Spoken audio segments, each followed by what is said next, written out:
Well, good afternoon, everyone. Thank you for joining us for today's webinar on Preparing for the Unexpected, 2021 Digital Strategy presented by NextHome. Today's presentation will touch on embracing machine learning, real estate industry changes, humanized marketing, and utilizing video. The webinar will be led by NextHome's Digital Director, Michael Racioppo, Digital Marketing Manager, Haley Fairclough, and National Digital Strategist, Rachel Feddema. Following the presentation, there will be an opportunity for Q&A. You can use the chat box on your screen or unmute your mic and ask your question. With that, I'll now turn it over to Michael. Thank you to Laura and the Build team for inviting myself and my team to join you all today for an outlook on what to expect for the future of digital marketing in 2021. We saw a lot of change in 2020. It was a wild roller coaster. It seems to not give up ever. And we're going to talk about some of those trends and how we can stay on top of them this year.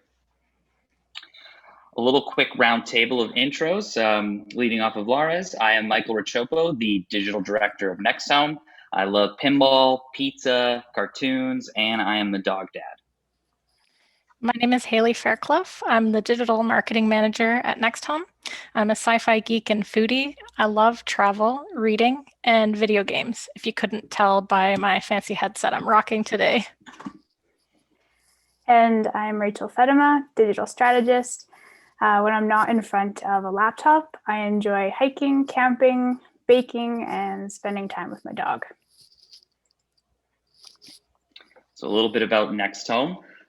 We have three primary divisions: the digital division, who you're speaking with today, our publishing division. You may know us in the Edmonton and Calgary marketplace as New Home and Condo Guide, as well as our content shop division, which is responsible for editorial and video content. With over 75 years of cumulative experience, our team has really grown into a full stack agency of problem solvers, researchers, and tinkerers that really believe in going above and beyond, like leave no stone unturned. We pride ourselves in our transparency and results, and our services are handled by our in-house team of go-getters, each of us with our own unique set of skills. We're really strong believers in this iterative process of design and develop, monitor the results, create measurable and actionable insights, implement those changes again, and repeat the process over and over. We're just a bunch of data junkies. We're a big fan of spreadsheets and dashboards, and we're agile in every process that we do.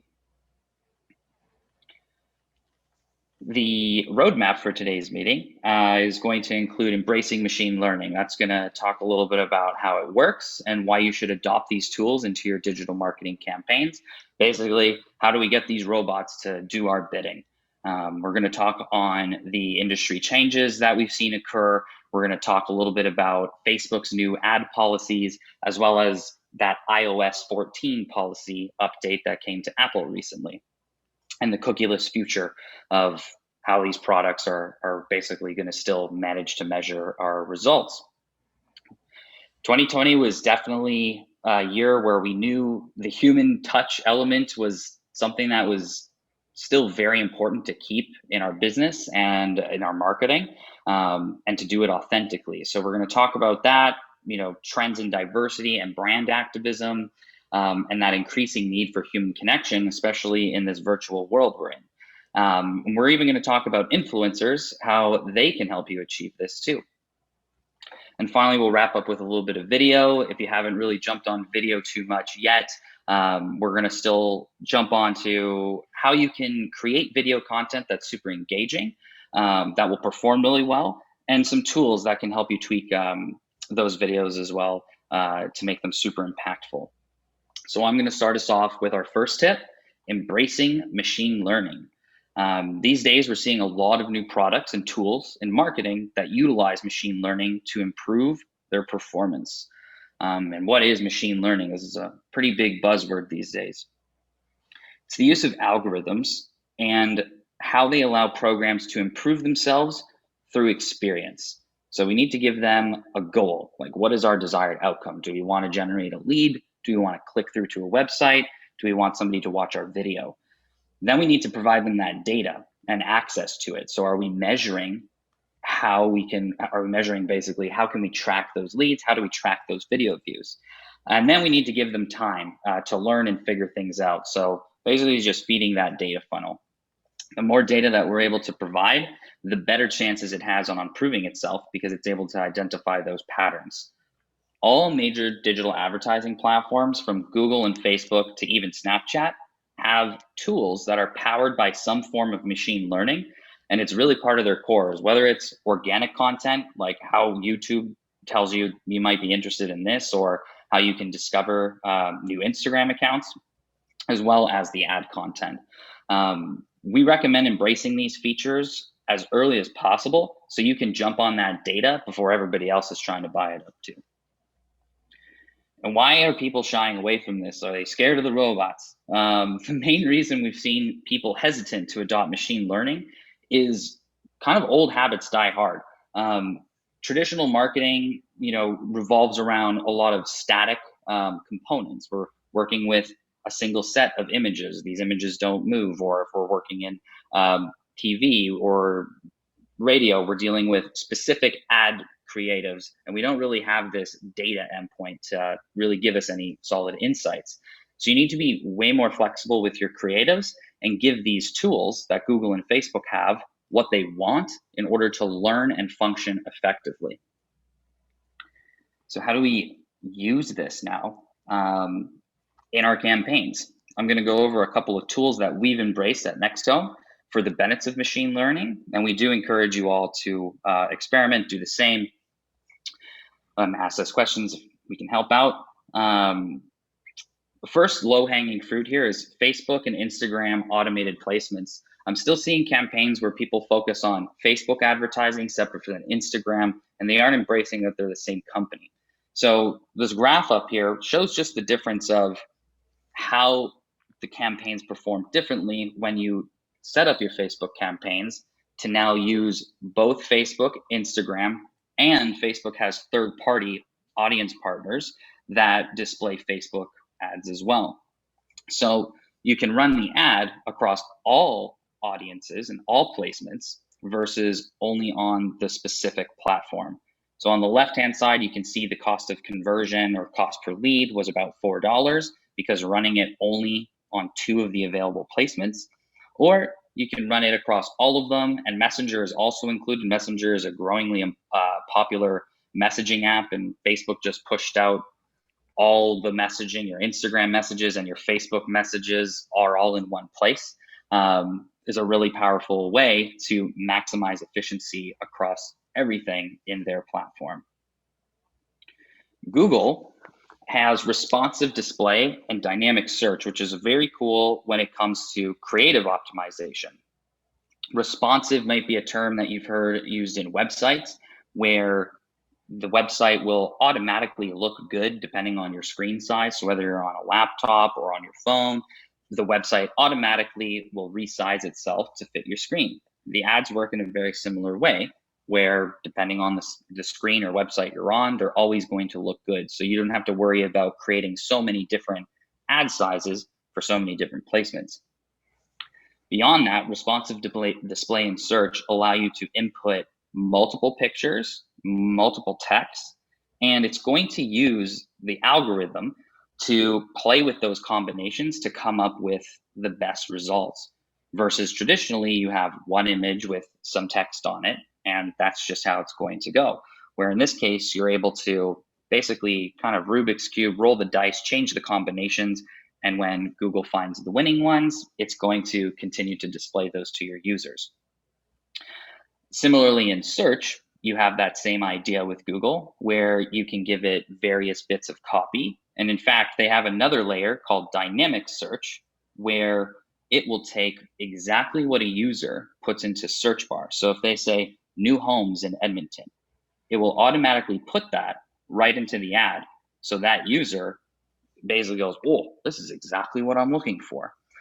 This creates an incredibly relevant ad unit that can basically scale across all budgets, because you've got so much extra creative, because now you're able to inject what users may search that you weren't anticipating for. Facebook has a similar ad unit called Facebook and Instagram Dynamic Creative. And they essentially work the same way. You've got multiple images, you've got multiple texts, and it's going to play with those combinations across all of those placements I had talked about earlier to come up with those winning combinations. They also take into consideration past user behavior and their interests to serve them better ads at the right time. So if they if you have copy or creative that leans towards, let's say, kitchen interiors, and a user has interacted or have viewed content in that category before, that machine learning will optimize that type of creative for that type of user. So the cost per lead or cost per result is thus lower. And if things can't get any easier or better, Google has combined multiple layers of machine learning into a new product called Google Smart Display. And Google Smart Display is almost everything on autopilot. There's very little setup required. You basically give it your budget, you give it all of your creative assets, and you don't even need to worry about your audience targeting anymore. You give Google access to your data and tracking, so your past conversion history, and it will combine your data with Google's audience data to automatically serve ads to users that are more likely to convert. And this even includes people who have been to your website before. Traditionally, we've run targeting campaigns to bring in new users and retargeting campaigns to bring people back to our website. But in this case, Google's going to optimize them together. So if they think that you're going to get a cheaper conversion based on them being already been on your website before or them being a new user, they're going to get targeted with that ad. So it's really useful. Many of our clients have used all this data to take inspiration for their out-of-home ads. So they'll figure out which images and copy are highest performing, and then they'll use that when going to purchase print ads or going to purchase any billboard advertising because they've seen the results digitally. So now we don't have to argue in the boardroom, or I guess over a Zoom call, over which picture we think should work best for this billboard that we're going to be putting up, or this A-frame. We're going to look at our data and go, well, this is what the people like, so maybe we should use that. We've seen some really interesting ones where bathroom vanities have been the most popular, or like garage shots that show kind of like how much driveway, or if how big the garages seem to be pretty popular. It's not just kitchen shots driving the market anymore. With that, I'm going to pass it over to Haley for our next tip. Thanks, Mike. So I'm going to talk about our next tip, staying on top of industry changes. This past year has had its fair share of changes. As privacy becomes increasingly important to consumers, we're expecting to see many big changes in the world of digital marketing in the years to come. We're going to discuss a few of the changes that we've seen and what is coming for the future, starting with special ad categories. So in late 2020, in order to help prevent discriminative targeting on issues of national importance, Google, Facebook, and Pinterest all introduced special advertising category policies. Housing, employment, credit, social issues, and politics all fall into these special advertising categories. Ads in special categories are now limited in certain targeting options. For example, they can no longer target by age, gender, certain detailed demographics, such as parental, marital status, or financial status, and postal codes. However, we can still target people whose online behavior indicates that they are actively searching for a product or service. Certain in-market audiences are still available, including interest-based audiences. For example, consumers whose online behavior indicates an interest in buying a home, window installation, or kitchen renovation. There are many interest-based audiences available across markets and products. By taking advantage of machine learning, we can eliminate the reliance on demographic data pretty easily. Automatic audience targeting and interest targeting is more effective than demographic targeting alone. We can also expect to see an erosion of reliable demographic data as platforms stop collecting personal identifiers. As privacy regulations continue to tighten, it has never been more important to stay ahead of the curve. Speaking to tightening privacy regulations, Apple has been causing quite a stir with their latest privacy announcement coming to iOS 14. Any business that advertises mobile apps or targets and reports on website conversion events is going to be affected. Facebook has already spoken out against these changes, causing quite a bit of drama in the media. While it's not entirely clear to what extent this update will impact your marketing, Facebook has warned its clients about the following. We can expect a significant decline in data available on iOS users as people opt out of sharing their tracking.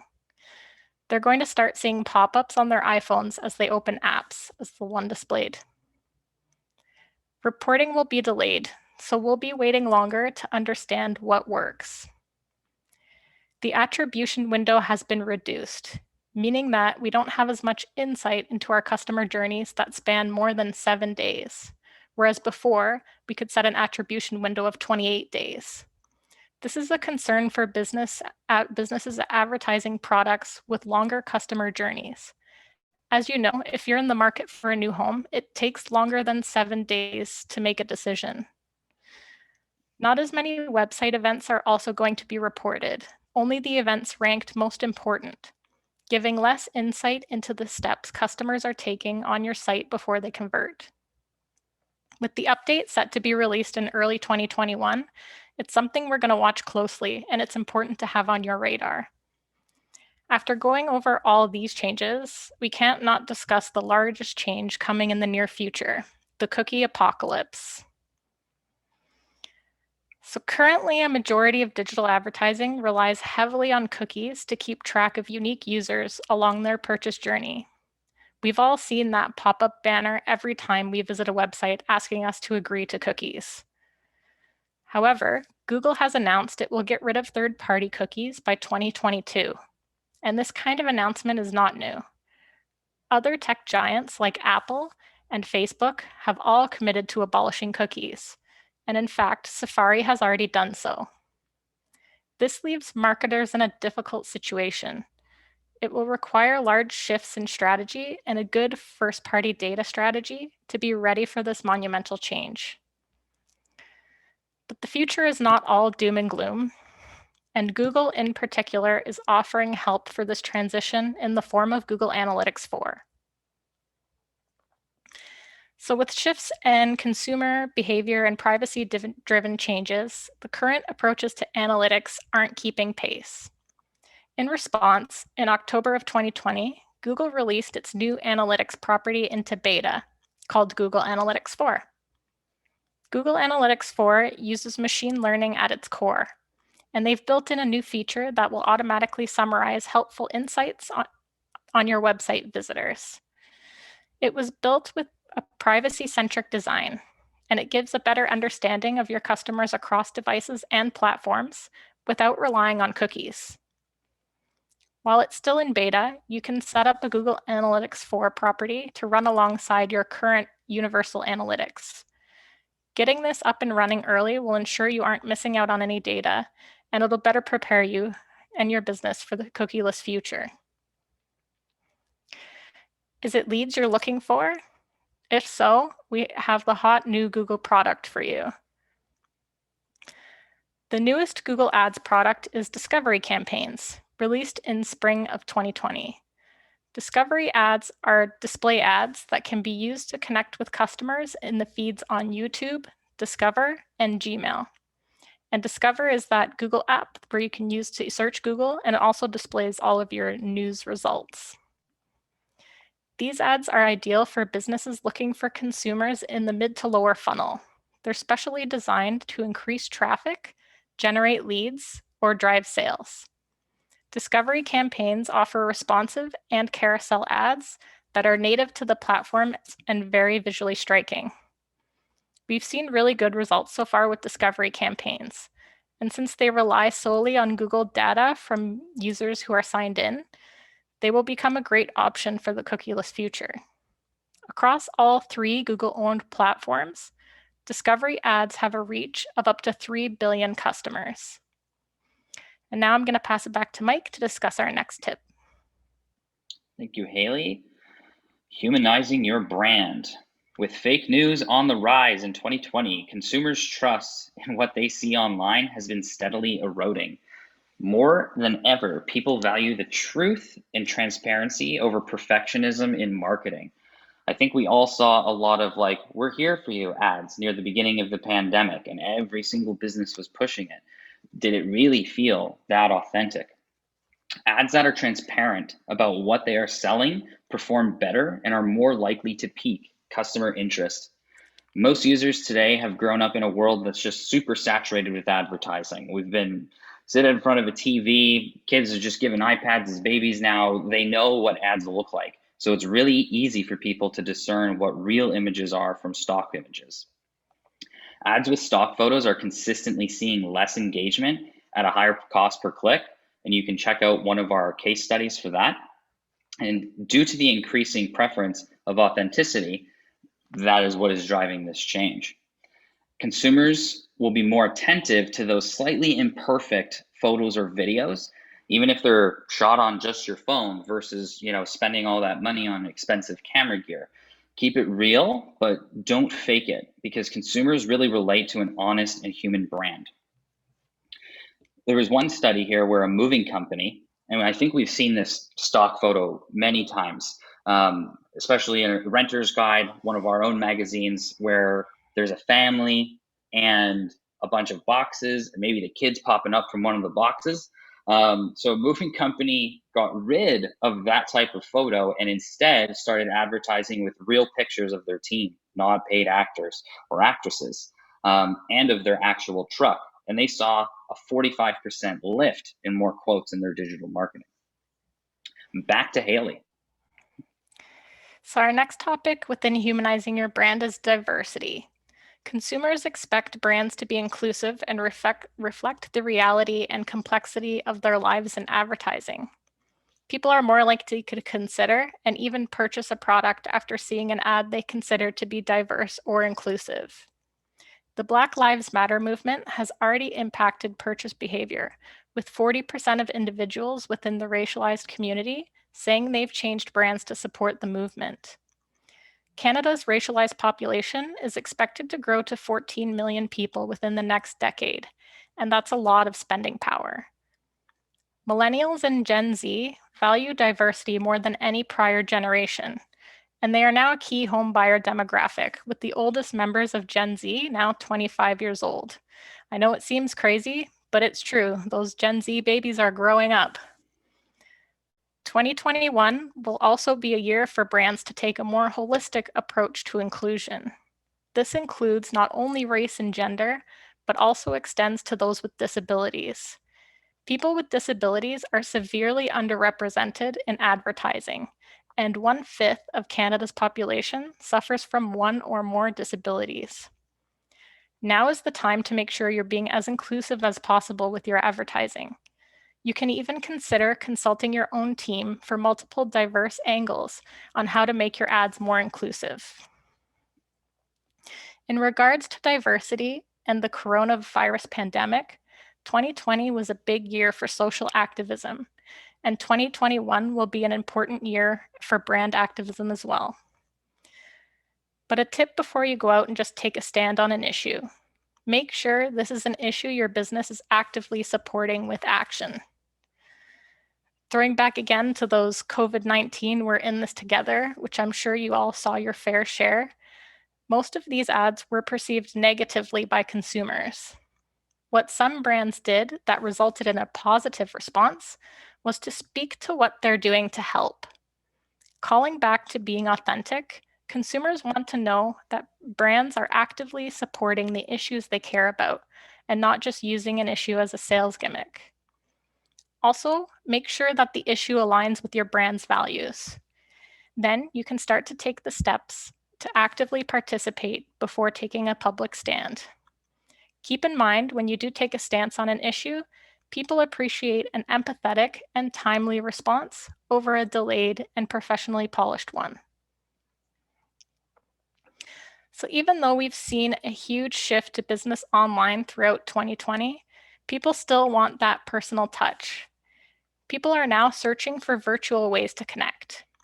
Human connection, via virtual sales and online customer support will continue to be important for our new normal in 2021 and beyond. In a Google survey, 59% of mainstream consumers want to easily connect with a human, whether that's through chat or video interaction, even when there's no physical store. We suggest not only having virtual video tours if you haven't introduced them already, but taking advantage of using your staff to create product demos and lead guided tours and finalize sales processes via video calls. So now I'm going to pass it over to Rachel to discuss influencers. Thank you. Yeah, so influencers are a great way to instantly humanize your brand. Using influencers is a type of social media marketing that uses endorsements from an individual who has a dedicated social following. By working with influencers, you can increase your brand awareness to niche communities through a trusted voice that has authority and influence to drive traffic, growth, and generate leads at a fairly low price. Collaborating with influencers can have a high return on investment, and a huge benefit is you can get in front of potential customers who intentionally avoid online ads using ad blockers. About 26% of desktop and 15% of mobile users use ad blockers. So there's 3 different categories of influencers based on the number of followers they have. Macro influencers have 500,000 or more followers. People typically follow these influencers because they're fans of them or fans of their personal brand. These influencers often have experience working with brands, and they typically produce high quality content, but it might cost you a bit more to work with them because of their experience and high number of followers. Then you have micro influencers. They have 5,000 to 100,000 followers, and next level would be nano influencers who have 1,000 to 5,000 followers. Both of these kind of levels of influencers are usually more localized, and they often have a closer relationship to their followers, and as a result are usually seen as more genuine. Campaigns with micro and nano influencers usually have high levels of engagement with their followers, so your brand can actually benefit from this. One drawback, and particularly with nano influencers, is sometimes their style is less polished, and they might need more guidance from you in the process of doing a campaign with them.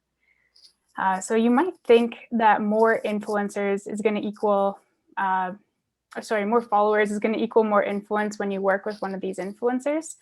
And therefore you might think maybe a macro influencer is going to be the best partnership, but you should actually consider micro and nano influencers. They're one of the best options to get high levels of engagement from your campaign. There's a stat that nano and micro influencers actually generate 7 times more engagement than micro influencers. And it's just because they have that close relationship with their followers. So some tips to consider when you're planning out an influencer campaign.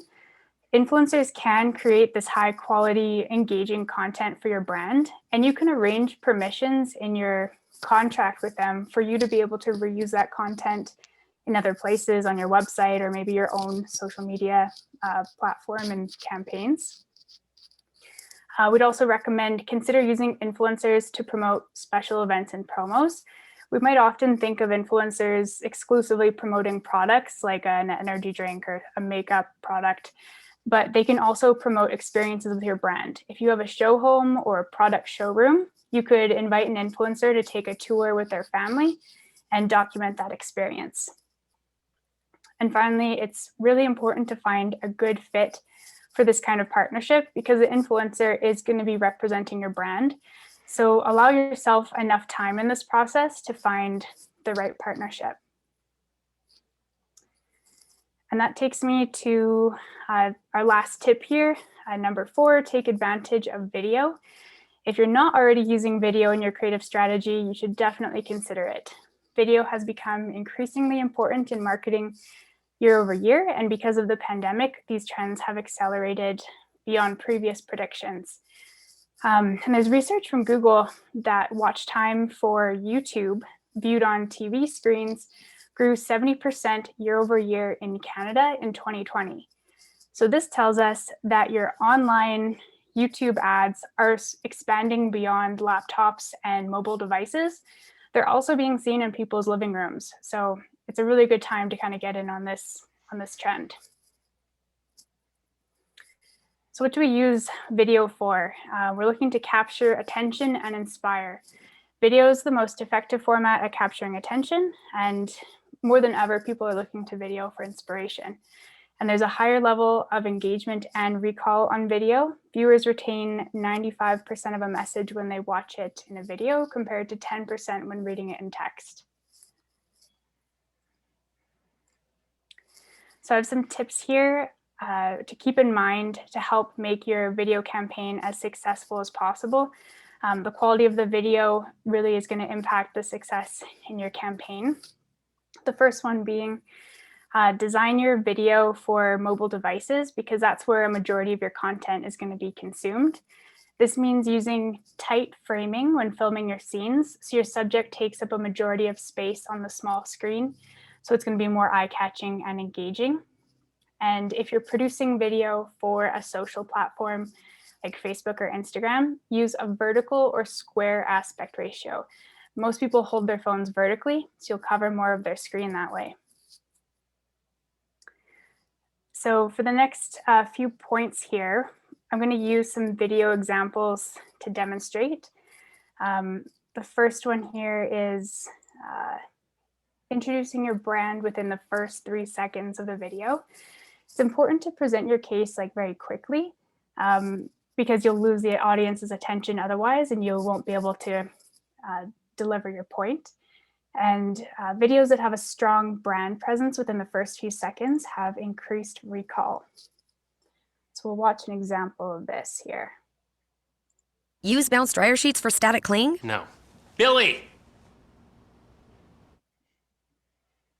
Play it again because it was so fast. Use bounced dryer sheets for static cling? No. Billy!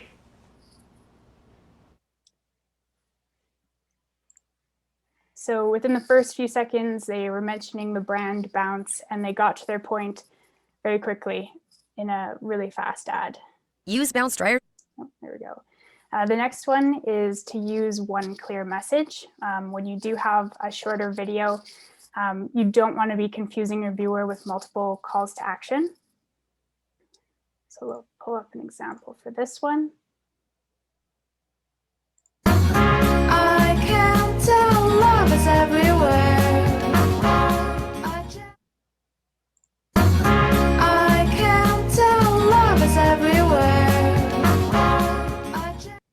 So this is obviously like a sample ad, but it's like a very simple message. Just the best investment on earth is earth. We're not trying to confuse with too many different messages in that one. And then the final tips, 4 and 5 here, was to use character-driven stories and to use humor if it works for your brand. So people relate to stories that feature a character best. And if you can make people laugh at the same time, it'll be more enjoyable and memorable.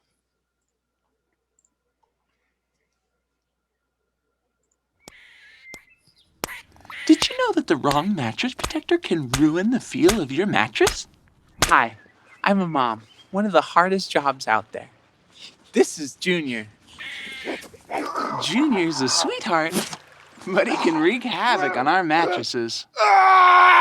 Which is why I got the purple mattress protector. Nobody likes sleeping on a plastic bag. Other protectors turn your bed crinkly or stiff, and they make your mattress noisy, hot, and uncomfortable. Like a Nickelback concert, or the first year of my marriage. A mattress protector that ruins the feel of your mattress makes about as much sense as my husband's conspiracy theories. The purple protector is stretchy, so it lets your bed do what it was designed to do. The purple protector enhances your purple bed. So I'll pause this one because it is quite a long ad, but they were able to use, a character and make it funny to kind of capture people's attention. And these are some of the comments on YouTube on this video.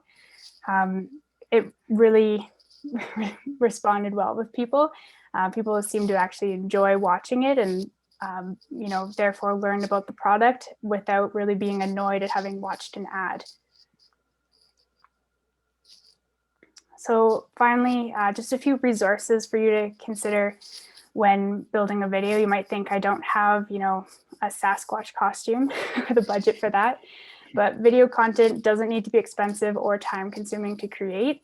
There's lots of free tools available to do this. So one good example is the YouTube Video Builder.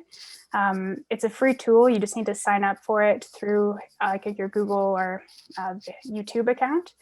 And it allows you to place images and text into a template and then create effective ads specifically designed to work well on YouTube.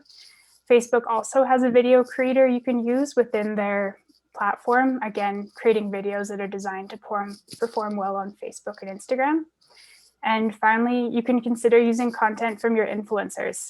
Again, if you kind of have it into your contract that you can reuse the content they create, you could get great video content there for your brand.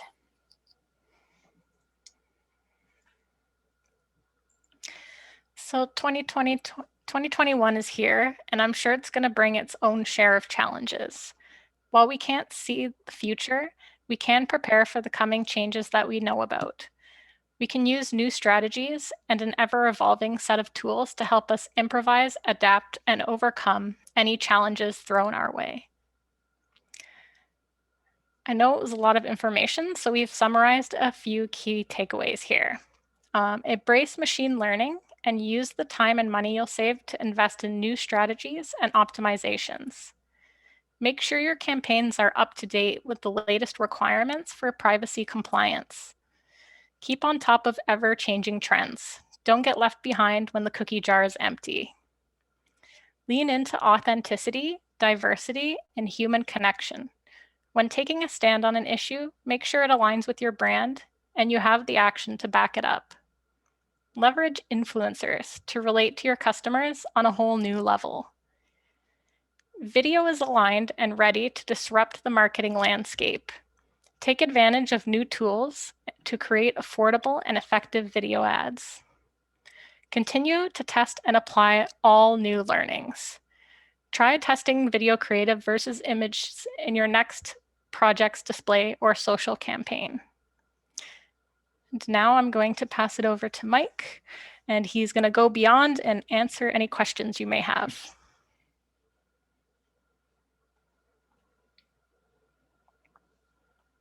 Okay, so I think questions are coming in through chat or through me. Laura's jumping in, I think, to help facilitate. Yeah, so if anybody does have any questions, they can either unmute themselves and ask their question, or you can use the chat feature at the bottom of your screen to type in your question and ask Michael, Haley, or Rachel anything that you have a question about.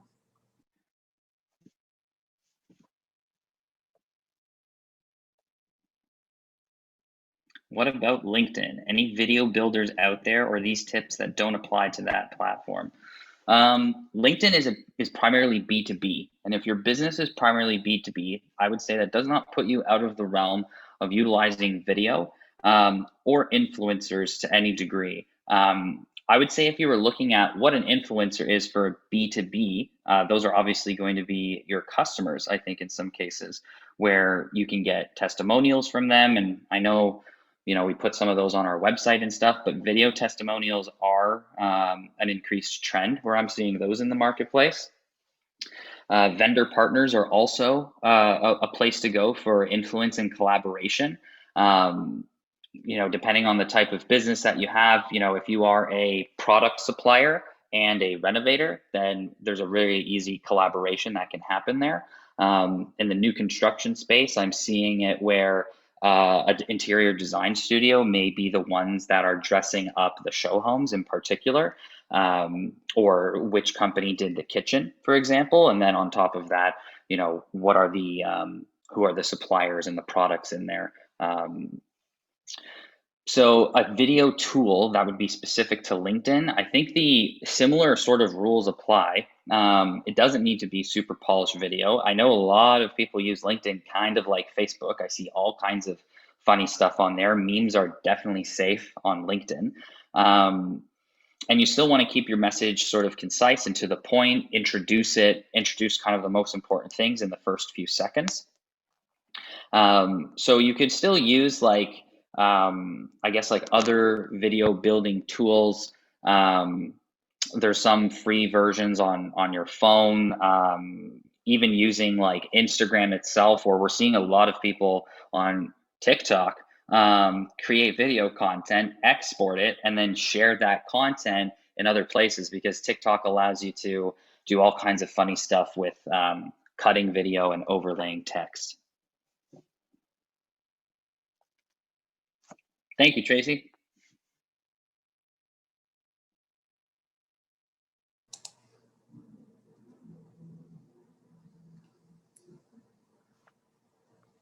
Are we seeing any more questions come in there, Michael? I'm not seeing anything just yet, unless anybody wants to take the mic.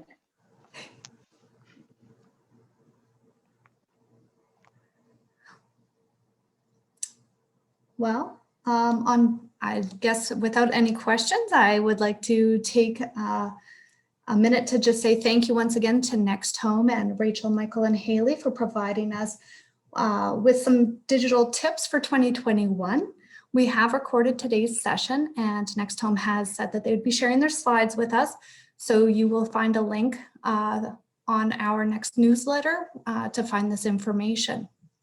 So thank you everybody for joining us today, and we hope you have a great afternoon. Thank you. Yeah, thank you.